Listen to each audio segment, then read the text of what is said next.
Hey guys, well here's an aftermath of the Camaro after Fort Wayne. If you guys saw the video, it did not go as well as we had hoped. We still were able to pull off a third place, so in that regard, that's good. But we still have plenty of life left in this car. It is by far hardly even touched, honestly. You know, we touched up all the paint, had that all looking good. The front end at this point really doesn't look a whole lot different. I got pushed in a little bit in that front corner, only where I didn't have the extra plating from the bumper shock. So the end of the bumper kind of bent around a little bit. Same thing with here, you can kind of see where it's curved around a little bit, but apart from that, this thing in the front has not moved. Everything's still lined up the way it should be. It's still nice and solid, and that's good. Side didn't take a whole lot more damage. You can see where some of the paint got scratched and whatnot. Did get a hit in this corner and then again on the other side. So from here, now you can see the rear tires a little bit better. It is kind of pushed up into by the wheel here. There is clearance still. You can kind of see a gap through there, but it's getting kind of tight.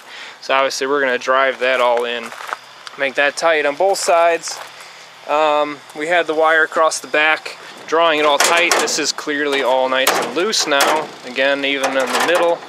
So the good news is that it didn't blow the sides out like we were expecting, but again, similar problem over here.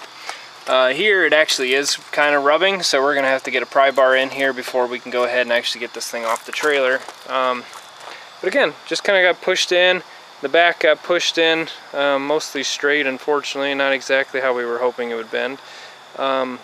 I've been slightly disappointed in the rear of this Camaro. The front has been much more solid and sturdy than I had anticipated, and the back is softer and weaker than I had anticipated it being. So we're gonna have to get a little bit more creative. Might try to do a little more pre-bending before the next derby on this thing. But at this point, I think this car is done for the year. We're gonna just pack her up and call it a year. There's really no more derbies around us. There's a few in southern Indiana, but with other things going on, just don't see how we can get a vehicle ready to run in those places. So if nothing else, the Camaro has plenty of life left in it. So what exactly happened? You know, we'll just get to that. It started, so I'd rebuilt the carb, got it running good, got it tuned, idling real nice. Unfortunately I don't have video of that, but it was running real good. We took it out to the track. It started off running well, making hits. I made a few hits. It was all good, didn't jostle nothing. And then I took a hit, it stalled on me, but it fired right back up, so I thought maybe it's just a coincidence of gas sloshing around. But then after a few more hits and getting to what got us the third place stance, it all of a sudden just died, and we were able to refire it. It would fire up, rev, and then I would just gun it and drop it in gear and it would die. It would just kind of piddle out and just fall on its face and just stall. And then I thought, you know, it wasn't like it was flooding, so I would pump the gas and then I could get it to restart. So it actually seems like it was a fuel pressure issue. So there's a couple different things that could be wrong with it. One, the fuel pump that we have maybe just isn't a high enough flow for this engine once it got hot. That is possible because just previous experience has not gotten this thing super hot. One of the other options is this carburetor has the float got stuck again. When I tore it apart to redo it before this derby, it was stuck up. It was stuck, you know, as high as it would be, and it was overfilling the bowl and causing it to flood. Well, what's possible is maybe now it got stuck down.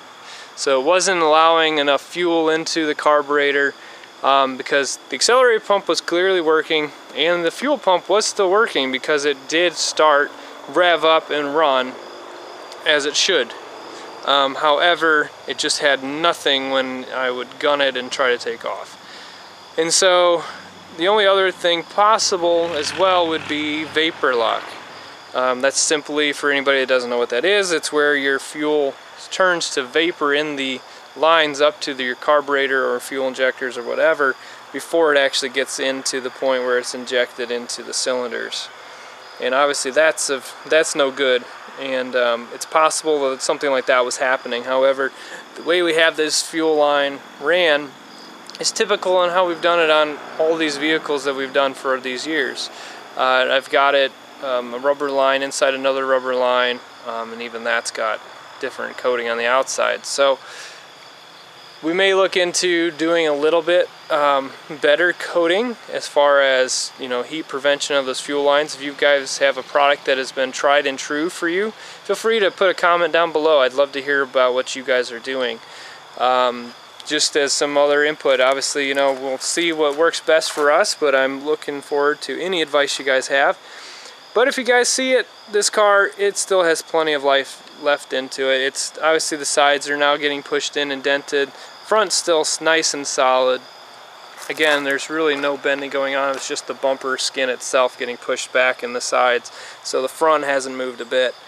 And then the back is packing in overall nicely. I think it's bending in a little bit quicker than I was anticipating it doing, but at the same time, it has been slowly packing in and tight to the middle. So I think that's allowing us to control the bending better, and then hopefully will allow us to extend the life of this car into next year.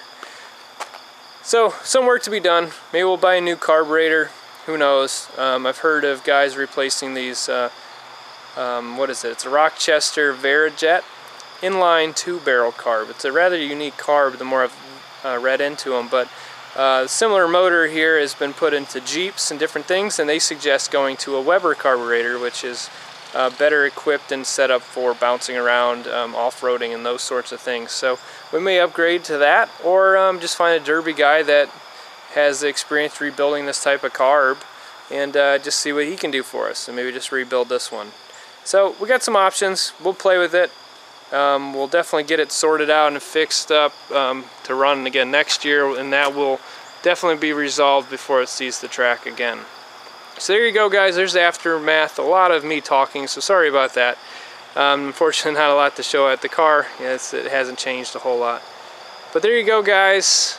It's been a good season for us. I'm sure we'll do a closure video or something, so be staying tuned for that, as well as hopefully getting rid of our old pickup derby truck.